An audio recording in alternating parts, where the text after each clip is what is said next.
Hola, buenas tardes amigos. Vamos a hablar por unos breves momentos sobre una alimentación variada y equilibrada. Es decir, todos sabemos que nosotros, para energizar nuestras células, para la vida celular, necesitamos comer, evidentemente, y nuestra comida, ¿cierto?, está dividida en tres grupos. Está dividida en hidrato de carbono complejos e hidrato de carbono simples, por proteínas y también por lípidos, que son las grasas. Entonces, el porcentaje, de distribución de estos macronutrientes, tanto de hidrato de carbono como de proteínas y de lípidos, clásicamente el siguiente, amigos. Proteínas entre un 18 a un 20% en un sujeto normal, en un paciente normal. Lípidos, un 30%, dije 18-20% proteína, un 30% de lípidos o grasas saludables, ¿cierto? Y un 55% de hidrato de carbono, escogiendo aquellos hidratos de carbono, digamos, complejos, no los simples. Por ejemplo, en vez de arroz blanco, arroz integral, porque tiene muchas más propiedades nutricias que el arroz blanco. El arroz blanco no tiene tantos nutrientes como el arroz integral. Entonces, en la distribución normal es eso. Esos son más o menos los porcentajes que un nutricionista usa para hacer una pauta alimentaria para sus pacientes. Distribuir, ¿cierto?, la cantidad de kilocalorías, ya que gasta la persona, hacer un cálculo de las kilocalorías que va a gastar en el día de acuerdo a la actividad propia de la persona. Entonces, algunos tienen, digamos, una necesidad de 2.700 kilocalorías y otros más, digamos, quizás deportistas de alta rendición, de alta competencia, quizás un poquito de más calorías, evidentemente, porque queman más rápido y necesitan más calorías. Entonces, depende de la patología, nosotros vamos a hacer esta distribución de los macronutrientes, ¿ya? Por ejemplo, si un paciente tiene el colesterol elevado, ¿cierto?, tiene dislipidemia, que se llama, y tiene el colesterol elevado, por supuesto que se va a reducir el porcentaje de los lípidos, ¿ya? Y se va a tratar, evidentemente, que se va a tratar la función hepática, porque el hígado es quien metaboliza las grasas. El hígado tiene más de 500 funciones, pero una de esas funciones es el metabolismo de los lípidos, ¿ya?, de las grasas. Entonces, si el hígado está disfuncional, evidentemente que vamos a tener un colesterol elevado. Pero en las relaciones en medicina, generalmente un hígado congestionado o un hígado disfuncional es el hígado de una persona que no elimina, digamos, diariamente, no vacía diariamente su intestino. Y esto es muy importante, el vaciamiento del intestino, que sea de forma diaria y completa, es decir, un vaciamiento completo intestinal. ¿Por qué? Porque si no es así, en el tubo digestivo, en el colon, se pueden formar fecalomas o fecalotas, que son verdaderas costras, o materia, digamos, alimentos, digamos, como hidrato de carbono simple, ya que se adhieren a las paredes del intestino y se forman ese tipo de costra o fecalotas o fecalomas. Entonces, eso es muy impresionante cuando un paciente, digamos, se hace una hidroterapia de colon, un lavado literalmente de colon, y observa que esas costras al final salen y observa y dice, pero ¿cómo yo podía tener esas cosas allá adentro? Y muchas personas de pancita prominente, digamos, ¿cierto?, esta grasa de la cintura prominente, generalmente son personas que tienen medio kilo, 1 kilo, 2 kilos, hasta 3 kilos, digamos, de materia fecal adherida a los intestinos. Ahora, por supuesto que eso va a provocar bastantes fenómenos de salud, un tránsito intestinal lento o ya la formación digamos, de fecalota, de fecalomas, ¿ya? Porque eso se va putrefactando, ¿ya?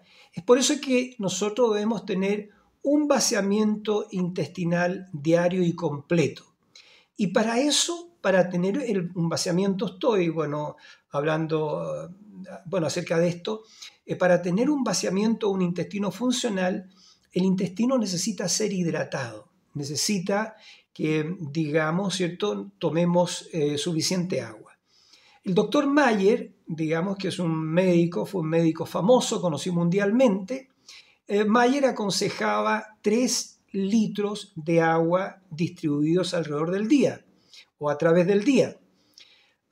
Es una buena cantidad porque el colon no funciona si no se hidrata.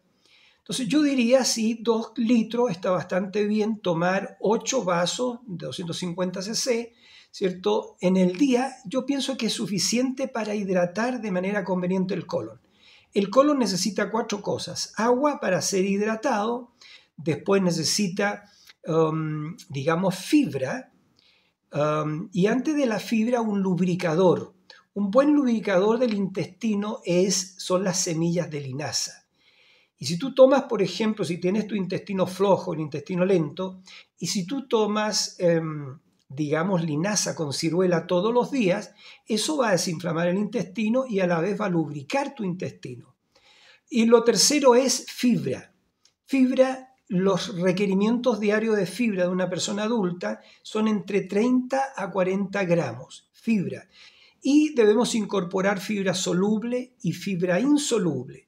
¿Por qué? Porque la fibra soluble forma las heces y la fibra insoluble es como las escobas del intestino porque barre, limpia e impide la formación de estas fecalotas o estos fecalomas. Entonces, por eso es que es muy importante incorporar la fibra. Fibra en verdura, por ejemplo, la avena es rica en fibra, pero uno debe incorporar ese requerimiento diario de 30 a 40 gramos al día. Y eso, la fibra necesita bastante agua para expandirse.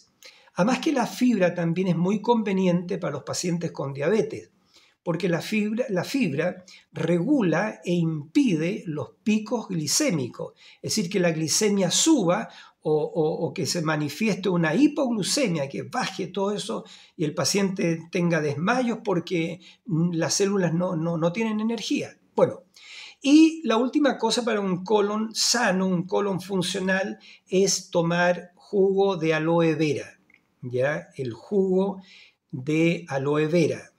Hay como 150 especies de aloe vera, pero el aloe vera, digamos, que más se usa en medicina naturista, funcional, es el aloe vera barbadensis, esa hoja grande, ancha, de un solo color verde claro, generosa, grande. Entonces, el aloe vera, digamos, combate la fermentación y las putrefacciones del intestino. Mata bichitos también, entonces es muy bueno para tener un intestino sano. Repito, la vida, digamos, y la salud va a depender del colon y de los intestinos. Por eso es que hago tanto énfasis en esto. Y repito como síntesis, para tener un colon funcional necesitamos tomar 2 litros de agua, pero de calidad, agua filtrada o agua alcalina, ya que tenga un pH alto alcalino, y eso tiene que ser un agua pura.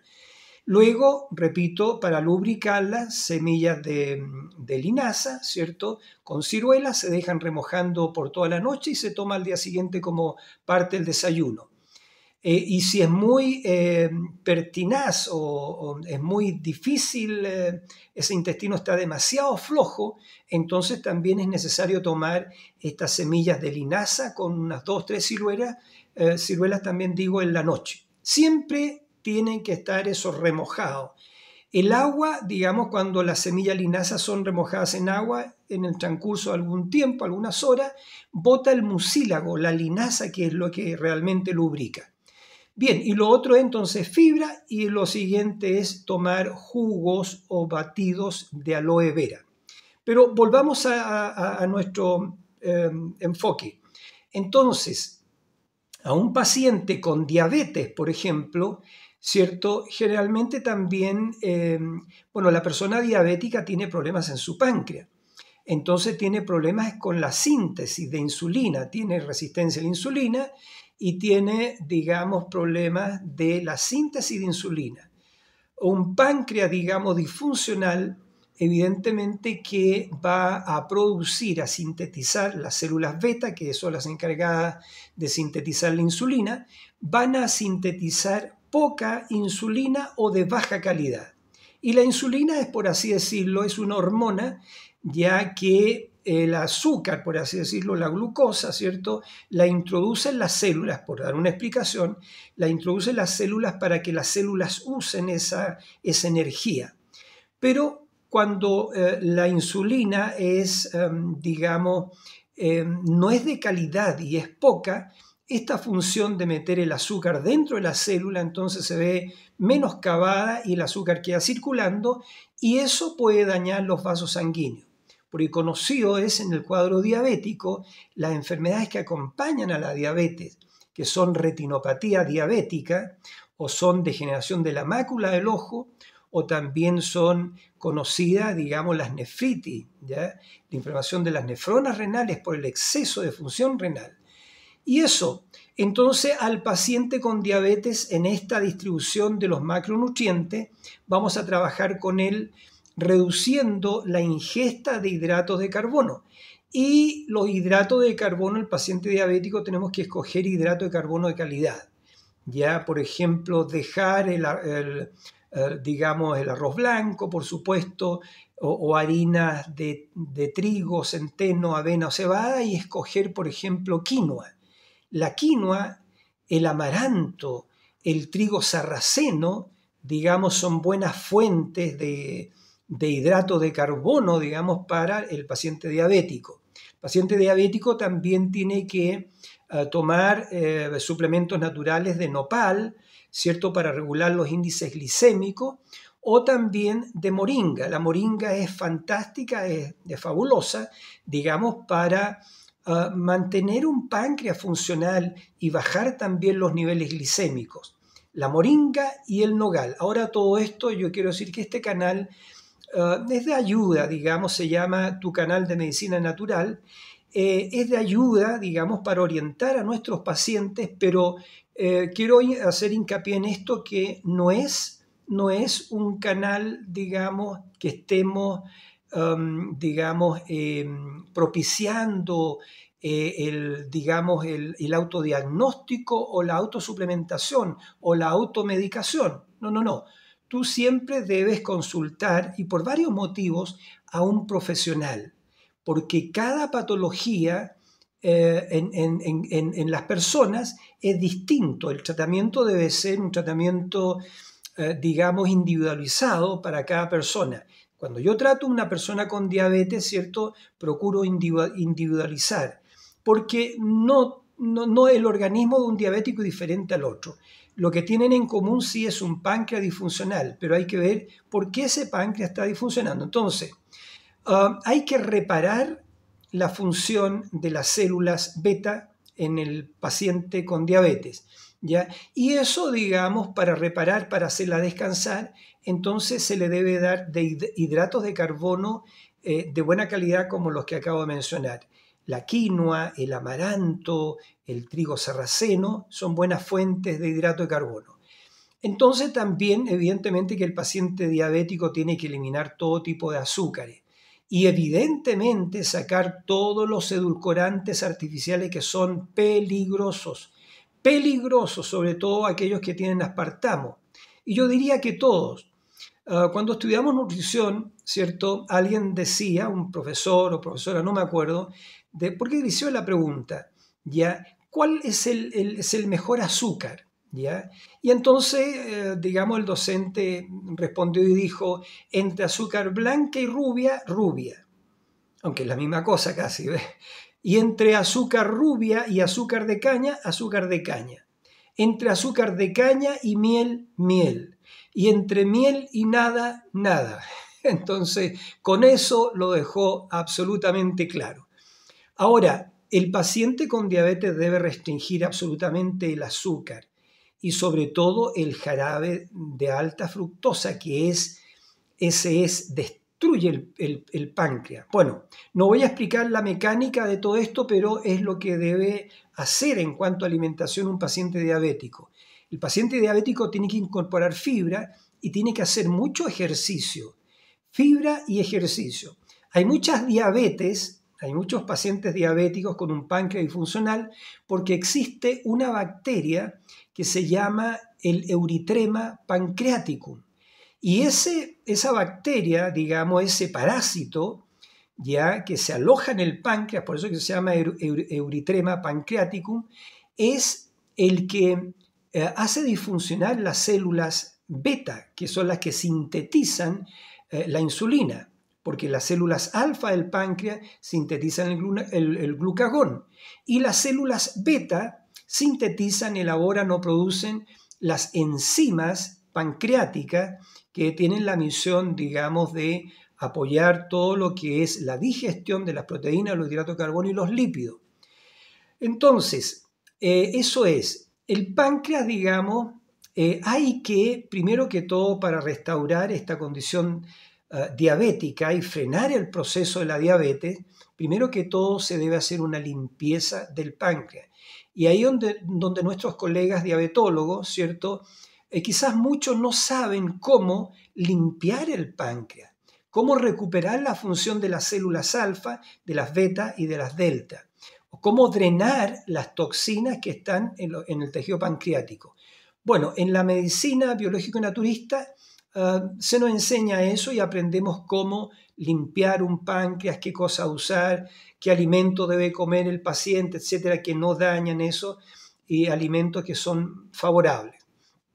Entonces es eso, usar evidentemente hipoglicemiantes naturales, repito, como el yacón, ya como la moringa, también hay muchos otros hipoglicemiantes, digamos, se usa por lo general la morera, la pasuchaca, la pata de vaca, en forma de comprimidos o tinturas madres como gota, ¿ya? En diferentes, digamos, condiciones o disposiciones farmacéuticas, tabletas, comprimidos, cápsulas, gotas, etc. Entonces, eso, ya en un paciente diabético se le debe dar un hipoglicemiante pero natural, no un hipoglicemiante químico, que hay mucho, en mi concepto, digamos, atrofia la función pancreática, pero no así digamos, el suplemento natural hipoglicemiante que cumple la función de hipoglicemiar, de bajar los niveles de azúcar sin dañar el páncreas. Repito, morera, pasuchaca, pata de vaca, digamos, bueno, hay bastante, como sea, bueno, el yacón, la moringa, pero hay otros también que son muy, muy buenos. Entonces, pero al paciente diabético hay que restringir los hidratos de carbono, ¿ya? Y tiene además que hacer ejercicio para mantener una glicemia estable, baja, ¿ya? Y también se debe acotar la dieta. El paciente diabético necesita comer 5 y en algunas ocasiones hasta 6 veces en el día para evitar lo que es picos hipoglicémicos, glucémico o glicémico, ¿ya? Que baje la energía. Entonces debe comer poquito, pero varias veces en el día, 5 veces, 6 veces en el día, pero muy poca cantidad. Yo aconsejaría, ya que un paciente, no solamente un paciente diabético, sino en general, a ustedes en un plato, muchos saben esto, pongan su mano y dibujen con un lápiz todo el contorno de los dedos, pulgar, índice, medio, anular y el meñique, y hagan un círculo después en el contorno o la silueta, digamos, de la palma de la mano puesta en el plato. Esa es la cantidad de que tú debes comer, ¿cierto? Por ejemplo, en el almuerzo o en la última comida que es la cena. Ya no más de eso, pero ese círculo, esa mano, deben estar estos grupos distribuidos: hidrato de carbono, lípidos y proteínas. Entonces, el paciente diabético tiene que restringir las proteínas, el paciente con hipertensión tiene que restringir los lípidos, ¿ya? Entonces, y eso, ahora no debemos mezclar en una misma comida proteínas con hidrato de carbono, ya porque la degradación, se obstaculiza, ¿ya? Entonces, pero si combinamos, la correcta combinación es, por ejemplo, combinar hidrato de carbono, complejo en este caso, con un alimento neutro alcalino, que son verduras. Y las verduras tú las puedes cocinar al agua o al vapor, ¿cierto? Darle un pequeño hervor para que no pierdan sus propiedades, digamos, nutricionales, vitaminas y minerales, etc. Entonces, el hidrato de carbono idealmente es combinarlo con verduras, con ensalada, una ensalada generosa, digamos, variada de colores, de diferentes colores, ¿ya? Entonces, combinado con ese hidrato de carbono que podría ser, por ejemplo, arroz integral o quinoa o amaranto, todo lo que acabo de mencionar. Ya, eso es una buena combinación, por ejemplo, para un almuerzo. En el almuerzo, digamos, a mediodía, ¿cierto? A esa hora que generalmente almorzamos, ya, acá en Chile decimos almuerzo, ya en otros países, por supuesto, es comida. Pero bueno, en nuestro almuerzo nosotros necesitamos energía inmediata en el día y el hidrato de carbono proporciona energía inmediata. Por el contrario, la proteína se debe comer en la última comida del día y el acompañamiento de la proteína también debe ser con este grupo, digamos, neutro alcalino, que son las verduras. Ya pueden ser verduras, ¿cierto? Las verduras las podemos incorporar en forma, digamos, de sopas de verduras, ¿ya? Pero también ensaladas generosas, variadas, surtidas y grandes, ¿ya?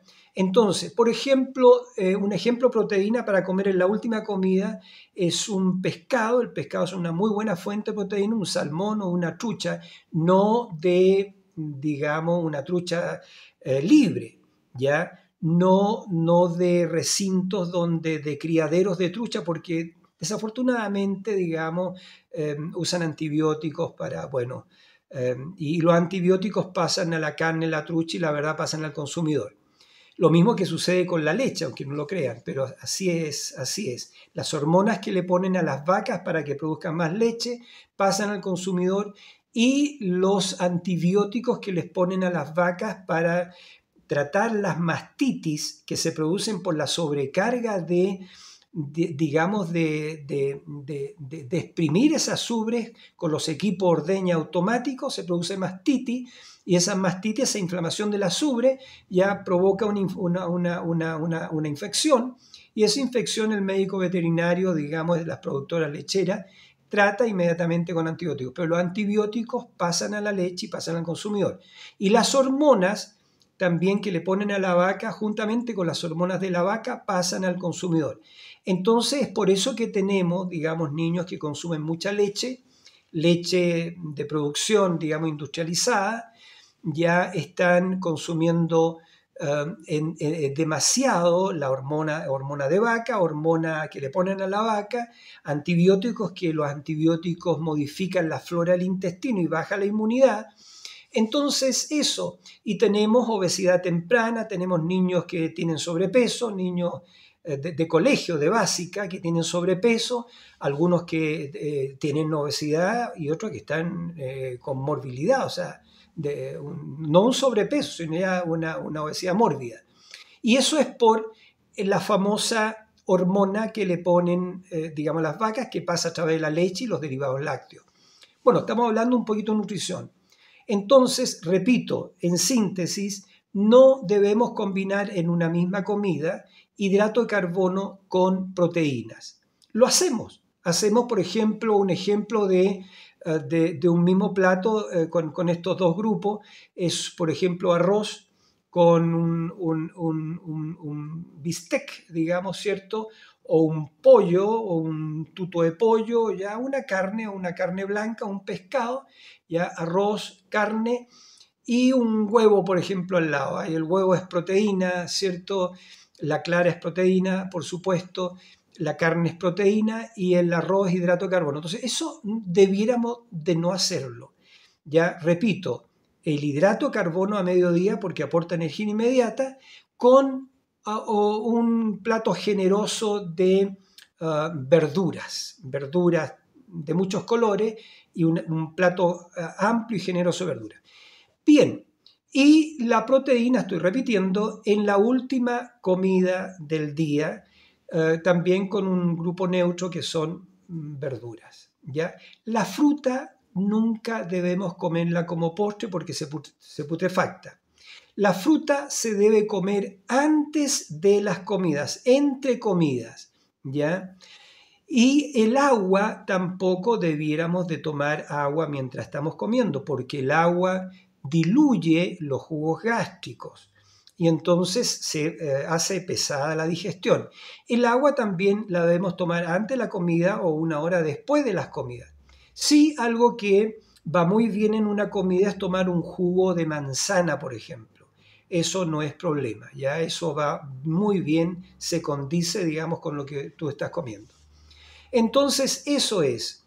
Entonces decíamos que a un paciente con hiperdislipidemia o con dislipidemia o con el colesterol elevado, triglicéridos elevados, hay que bajar los hidratos de carbono y hay que darle a ese paciente, ¿cierto? Por ejemplo, el omega 3 es muy bueno, ya los ácidos grasos omega 3 evitan la formación de la placa de ateromas de grasa en las paredes de la arteria. Esa condición se llama ateroesclerosis, que se confunde con la arteriosclerosis, que la arteriosclerosis es la rigidez de la arteria. La ateroesclerosis es la formación de placas o ateromas de grasa, de colesterol, en las paredes de la arteria.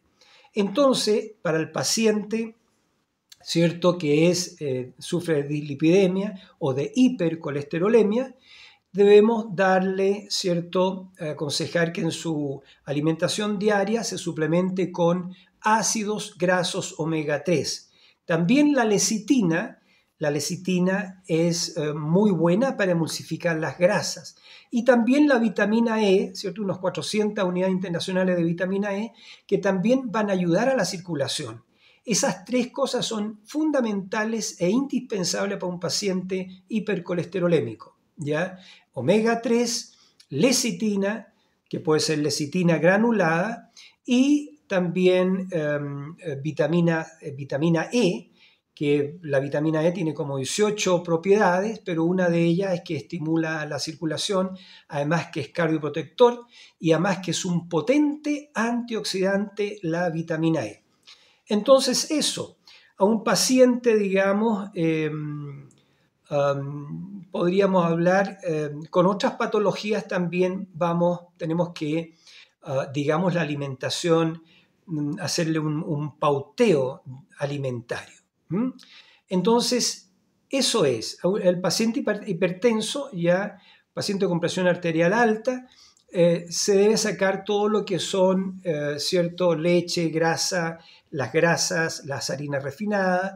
No debe comer, por ejemplo, fritura por ningún motivo. Evitar también las carnes rojas y comer de vez en cuando una carne roja magra, ¿cierto?, sin grasa. Y eso. Entonces, pero lo más importante que quería compartir con ustedes es la combinación de las proteínas, los hidratos de carbono y los lípidos.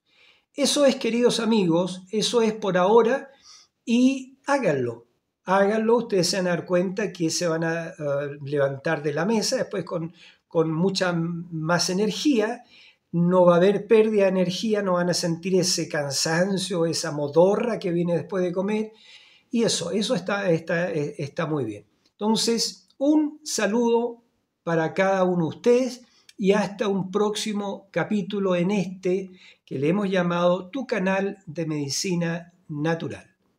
Chao.